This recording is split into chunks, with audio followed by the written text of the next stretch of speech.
Guys welcome to ഇംബർ. So നമ്മൾ നോക്കാൻ പോകുന്ന റെസ്പിറേറ്ററി ഡിസോർഡേഴ്സ് ആണ്. ആസ്മ ആൻഡ് COPD ആണ് കേട്ടോ നോക്കുന്നത്. സോ എല്ലാവർക്കും എന്താണ് ആസ്മ എന്ന് എല്ലാവർക്കും അറിയാം. ശ്വാസം മുട്ടൽ അല്ലെ വലിവ് എന്നൊക്കെ പറയും അല്ലേ, അതാണ് ആസ്മ. സോ COPDയും എല്ലാവർക്കും അറിയാം. സോ COPD ഒരുപാട് ആൾക്കാർ അഫക്റ്റ് ചെയ്യും. നമുക്കൊക്കെ ചില സമയങ്ങൾ നമ്മൾ COPD വഴി കടന്നു പോകാറുണ്ട്. സോ ബേസിക്കലി ഒബ്സ്ട്രക്ഷൻ അല്ലെങ്കിൽ ഡിഫിക്കൽട്ടി എന്നാണ് നമ്മൾ ഉദ്ദേശിക്കുന്നത്. സോ COPDക്കും അല്ലെങ്കിൽ ആസ്മയ്ക്കും അതിൻ്റെതായ മാനേജ്മെൻറ്റുകളുണ്ട്. നമുക്ക് നോക്കാം. സോ എന്താണ് ആസ്മ എന്ന് നോക്കാം. സോ ആസ്മ എന്ന് വെച്ചാൽ characterized by airway inflammation. So നമ്മുടെ എയർവേ ഉണ്ടാവുമല്ലോ, എയർവേയിൽ ഉണ്ടാവുന്ന ഇൻഫ്ലമേഷനും and hyper responsiveness of bronchial smooth muscle. നമ്മുടെ ബ്രോങ്കിൾ സ്മൂത്ത് മസിലിൻ്റെ ഹൈപ്പർ റെസ്പോൺസിവ്നെസ്സും പിന്നെ ഇൻഫ്ലമേഷനെയാണ്, എയർവേൻ്റെ ഇൻഫ്ലമേഷനെയാണ് നമ്മൾ എന്ത് പറയുക, ആസ്മ എന്ന് പറയുക. സോ ബേസിക്കലി ആസ്മ എന്ന് പറയുന്നത് ഒരു ഇൻഫ്ലമേറ്ററി ഡിസോർഡർ ആണ്. എന്താണ് ആസ്മ എന്ന് വെച്ചാൽ ഇൻഫ്ലമേറ്ററി ഡിസോർഡർ ആണ്. സോ ബേസിക്കലി ബ്രോങ്കിൾ സ്മൂത്ത് മസിലിന്റെ റെസ്പോൺസീവ്നെസ് ഹൈപ്പർ റെസ്പോൺസീവ്നെസ്സും കൂടെ ഉണ്ട് എന്നുള്ളതാണ്. സോ എയർവേ ഒബ്സ്ട്രക്ഷൻ ഉണ്ടാവും, ഞാൻ ഓൾറെഡി പറഞ്ഞല്ലേ. സോ എങ്ങനെയാണ് ഒബ്സ്ട്രക്ഷൻ ഉണ്ടാകുന്നത്? നമുക്ക് സെക്രീഷൻസ് കൂടും. നമുക്ക് ഓൾറെഡി അറിയാം, നമുക്ക് മ്യൂക്കസ് ഒക്കെ നമ്മുടെ മൂക്കിൽ ഇങ്ങനെ അടഞ്ഞിരുന്ന് നമുക്ക് എന്ത് ചെയ്യാൻ പറ്റും, ശ്വാസം എടുക്കാൻ പറ്റില്ല. ഇപ്പം എനിക്കുള്ള അവസ്ഥ അല്ലേ. അപ്പോൾ അതേപോലെ മ്യൂക്കസ് പ്ലങ്ങിങ് ഒക്കെ ഉണ്ടായിരിക്കും. അപ്പോൾ നമുക്ക് എന്ത് ചെയ്യാൻ പറ്റില്ല, ശ്വാസം പ്രോപ്പറായിട്ട് എടുക്കാനായിട്ട് പറ്റില്ല. അപ്പോൾ എയർവേ എന്ത് ചെയ്യുന്നു, ഒബ്സ്ട്രക്റ്റ് ആവുന്നു അല്ലെങ്കിൽ തടസ്സപ്പെട്ടു പോകുന്നു എന്നുള്ളതാണ്. സോ നെക്സ്റ്റ് വൺ ഈസ് ഒരുപാട് symptoms like cough, chest tightness, wheezing ഒക്കെ നമുക്ക് നോർമലി ഉണ്ടാവുന്നതാണ്. സോ ബേസിക്കലി ഇത്രയുമാണ് ആസ്മയെ പറ്റി പറയാനുള്ളത്. സോ ഇത് പിക്ചറാണ്. സോ മ്യൂക്കസ് ഉള്ളതും അല്ലെങ്കിൽ നോർമൽ ആൽവിയോളതിൻ്റെ പിക്ചർ കൊടുത്തിട്ടുണ്ട്. സോ ആസ്മൻ ട്രിഗറിങ് ഫാക്ടേഴ്സ് എന്തൊക്കെയാണ്, ആസ്മ എങ്ങനെ ഉണ്ടാവും? ഒന്ന് എൻവയറൺമെന്റ് ഫാക്ടേഴ്സ് ആണ്. ഇപ്പം നല്ല തണുത്ത വായു അല്ലെങ്കിൽ അലർജൻസ് കാരണം നമുക്ക് ആസ്മ ഉണ്ടാവാം.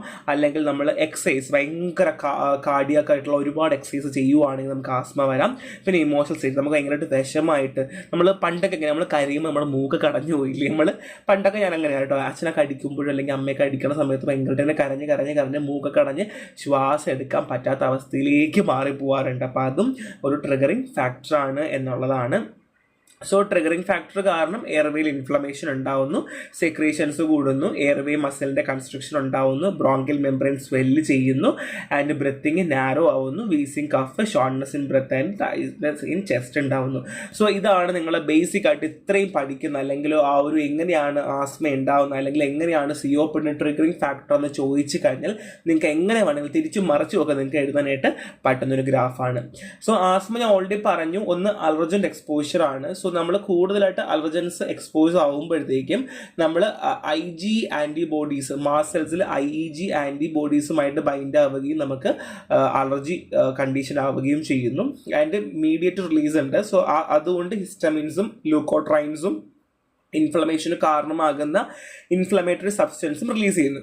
സോ ബേസിക്കലി നിങ്ങൾ പല ടെക്സ്റ്റ് ബുക്കിലും കാണുവാണെങ്കിൽ അലർജൻസ് വരികയും നമ്മുടെ മാസ്റ്റ് സെല്ലിൽ നിന്നിട്ട് ഹിസ്റ്റമിൻ പ്രൊഡ്യൂസ് ചെയ്യുന്നു മാത്രമേ ഉണ്ടാവുള്ളൂ. അലർജൻസ് വരുന്നു, മാസ്റ്റ് സെല്ലിനെ ട്രിഗർ ചെയ്യുന്നു ആൻഡ് പ്രൊഡ്യൂസ് ഹിസ്റ്റാമിൻ എന്നായിരിക്കും നിങ്ങൾ പഠിച്ചിട്ടുണ്ടാവുക. എന്നാൽ ഇതും കൂടെ ഒന്ന് ആഡ് ചെയ്തുകൊള്ളാം. Allergens IgE antibody on mast സെല്ലുമായിട്ട് ബൈൻഡ് ചെയ്യുന്നു ആൻഡ് ഹിസ്റ്റാമിൻ ലൂക്കോട്രൈൻസ് പ്രൊഡ്യൂസ് ചെയ്യുന്ന ഇൻഫ്ലമേറ്ററി സബ്സ്റ്റൻസുമായിട്ട് ആക്ടിവേറ്റ് ആകുന്നു ആൻഡ് എയർവേ ചേഞ്ചസ്. സോ ഇൻഫ്ലമേഷൻസും എഡിമയും സ്മൂത്ത് മസിൽ ഹൈപ്പർട്രോഫി എയർവേയിൽ ഉണ്ടാവുന്നു എന്നുള്ളതാണ്. എഡിമ അറിയാലോ, ഓൾറെഡി നീരൊക്കെയാണ് നമ്മൾ ഉദ്ദേശിക്കുന്നത്. ആൻഡ് സിംറ്റംസ് അറിയാലോ, ഹൈപ്പർ റിയാക്ടിവിറ്റി ഒക്കെ ഉണ്ടാകുന്നു എന്നുള്ളതാണ്. സോ നമുക്ക് ഓൾറെഡി അറിയുന്ന കാര്യമാണ്. എളുപ്പമാണൊന്നുമില്ല കേട്ടോ, ജസ്റ്റ് ആ ഒരു മനസ്സിലാക്കി വെച്ചാൽ മാത്രം മതിയായിരിക്കും. So type of asthma, asthma രണ്ട് തരത്തിലുണ്ട് കേട്ടോ. ഇൻട്രൻസിക് ആസ്മയുണ്ട്, എക്സ്ട്രൻസിക് ആസ്മയുണ്ട്. സോ ഇൻട്രൻസിക് ആസ്മ എന്ന് പറഞ്ഞാൽ no immune start in middle age chronic form. So ഈ ഇമ്മ്യൂണിറ്റി ഇല്ലാത്ത ആൾക്കാർ അല്ലെങ്കിൽ അത്ര വലിയ ഇമ്മ്യൂണിറ്റി ഇല്ലാതെ ഒരു മിഡിൽ ഏജ് സ്റ്റാർട്ട് ചെയ്യുന്ന ഒരു ക്രോണിക് ഫോമാണ് ഇൻട്രൻസിക് ആസ്മ എന്ന് വെച്ചാൽ. അത് അച്ഛനോ അമ്മയ്ക്കോ ഒന്നും അലർജിക് ആയിട്ടുള്ളൊരു ഹിസ്റ്ററിയോ കാര്യങ്ങളോ ഉണ്ടാവില്ല. സോ ബേസിക്കലി ട്രിഗറിങ് ഫാക്ടർ പുറത്തുനിന്ന്, ഇപ്പോൾ എക്സാമ്പിൾ എൻവയോൺമെന്റ് ആകാം അല്ലെങ്കിൽ പോളൻഗ്രീൻസ് ആകാം, അങ്ങനെ എന്തെങ്കിലും ഒരു കാരണത്താൽ നമുക്ക് എന്ത് വരുന്നു, ആസ്മാറ്റിക് കണ്ടീഷൻ വരുന്നതിനെയാണ് നമ്മൾ ഇൻട്രൻസിക് ആസ്മ. അതായത് ഒരു ബന്ധവും ഇല്ലാതെ പെട്ടെന്ന് നമുക്ക് നമ്മുടെ ഇമ്മ്യൂണിറ്റി കുറഞ്ഞത് കൊണ്ടോ അല്ലെങ്കിൽ നമ്മൾ എക്സ്പോഷർ ആകുന്നത് കൊണ്ട് വരുന്ന ആസ്മയാണ് ഇൻട്രൻസിക് ആസ്മ. എന്നാൽ എക്സ്റ്റൻസീവ് ആസ്മ അങ്ങനെയല്ല. നമുക്ക് കുഞ്ഞിലേ മുതൽ ആസ്മ തുടങ്ങുന്ന കുട്ടികളൊക്കെ ഉണ്ടാവില്ലേ, അത് അച്ഛനുണ്ടായിരുന്നു അല്ലെങ്കിൽ മുത്തച്ഛൻ ഉണ്ടായിരുന്നതുകൊണ്ട് കുട്ടിക്ക് കിട്ടിയെന്ന് പറയില്ലേ, അതുപോലെ ഉണ്ടാകുന്ന ഒരു ആസ്മയാണ് എക്സ്ട്രൻസിക് ആസ്മ എന്ന് വെച്ചാൽ ഫാമിലി ഹിസ്റ്ററി ഓഫ് അലർജീസ് ഉണ്ടായിരിക്കും.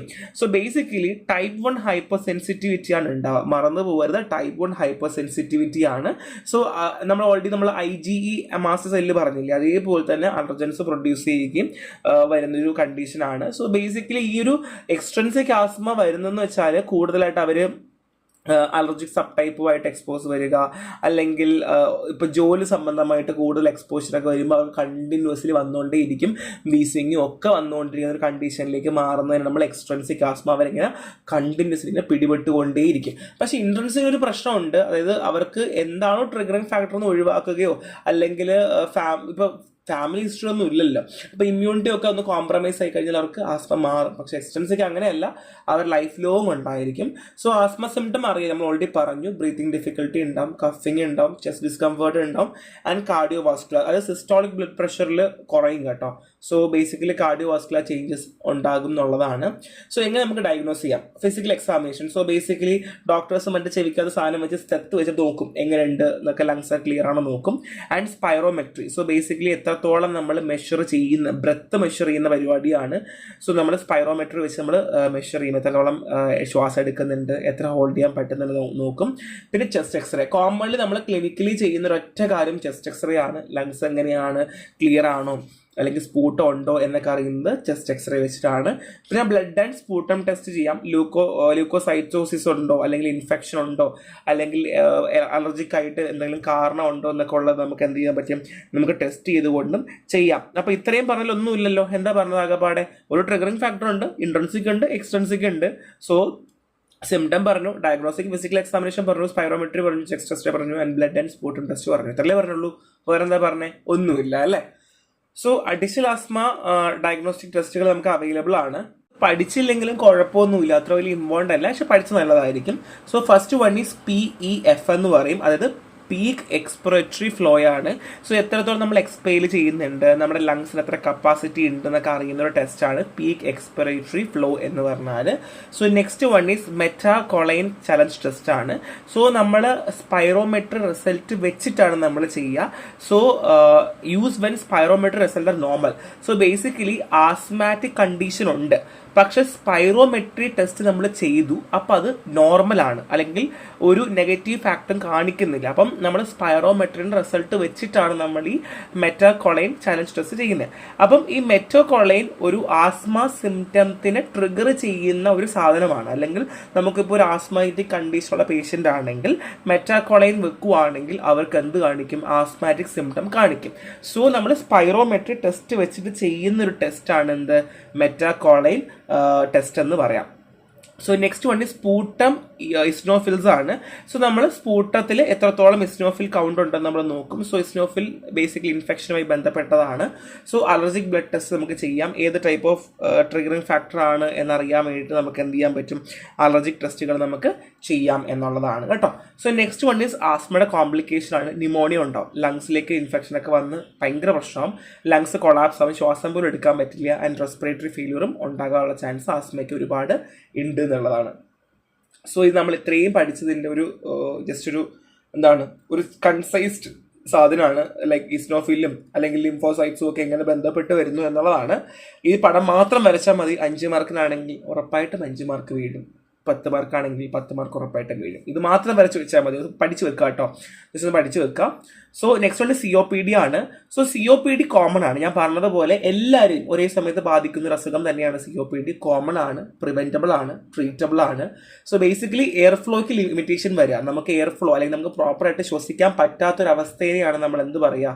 COPD എന്ന് പറയുക. സോ ബേസിക്കലി പ്രോഗ്രസീവ് നേച്ചർ, അതായത് നമുക്ക് ഈ ഒരു COPD കൂടിക്കഴിഞ്ഞാൽ അല്ലെങ്കിൽ ഭയങ്കരമായിട്ട് ബുദ്ധിമുട്ട് വന്നു കഴിഞ്ഞാൽ ക്രോണിക് ഇൻഫ്ലമേറ്ററി റെസ്പോൺസ് ഒക്കെ എൻഹാൻസ് ആവും കേട്ടോ.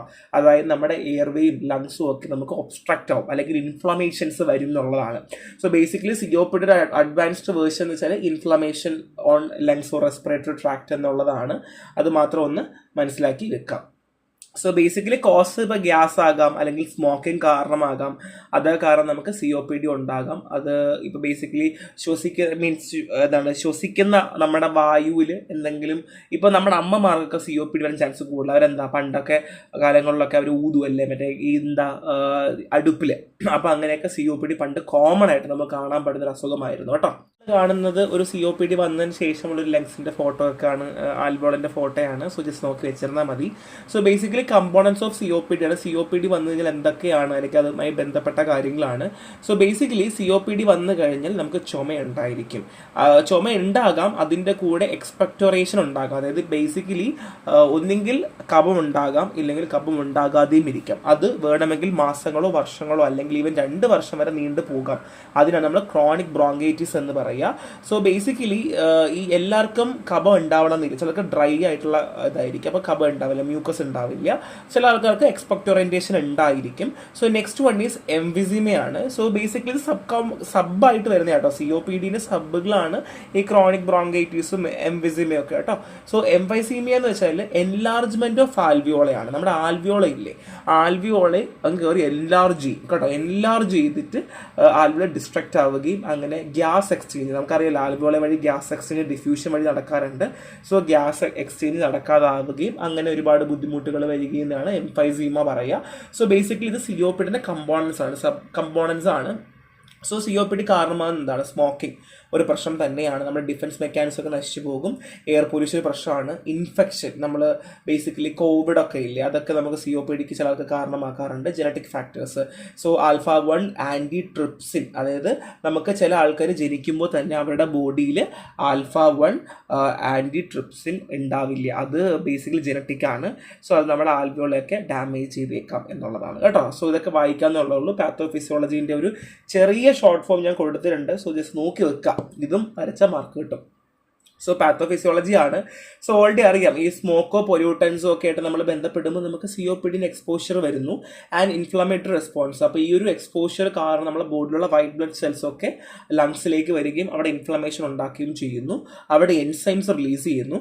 അപ്പോൾ ബേസിക്കലി ന്യൂട്രോഫിൽ എലസ്റ്റേസ് ഒക്കെ വരികയാണ് ചെയ്യുക. അങ്ങനെ ഫർദർലി ഡാമേജുകൾ വരുന്നു, പിന്നെ ടിഷ്യൂ ഡാമേജ് വരുന്നു. അങ്ങനെയാണ് എംഫിസീമ അല്ലെങ്കിൽ ക്രോണിക് ബ്രോങ്കൈറ്റിസ് ഉണ്ടാവുന്നത്. സോ ഇത് നമുക്ക് അറിയാം, നമുക്ക് ഓൾറെഡി നമ്മൾ ഇത്രയും കേട്ടതാണ് ക്ലാസ്. അപ്പോൾ നമുക്ക് ഏകദേശം ഒരു ഐഡിയ മനസ്സിലായി അല്ല. പണ്ട് വേറെ തിരിഞ്ഞും പിന്നെ നോക്കാനില്ല. ബേസിക്കലി കോസേറ്റീവ് ഏജന്റ് ഞാൻ പറഞ്ഞു ഫാക്ടേഴ്സ് ആയിരിക്കാം. ഇൻഫ്ലമേറ്ററി റെസ്പോൺസ്, WBC ഉണ്ടാകുന്നു, എൻസൈം റിലീസ് ഉണ്ടാകുന്നു ആൻഡ് ടിഷ്യൂ ഡാമേജ് ഉണ്ടാകുന്നു എന്നുള്ളതാണ്.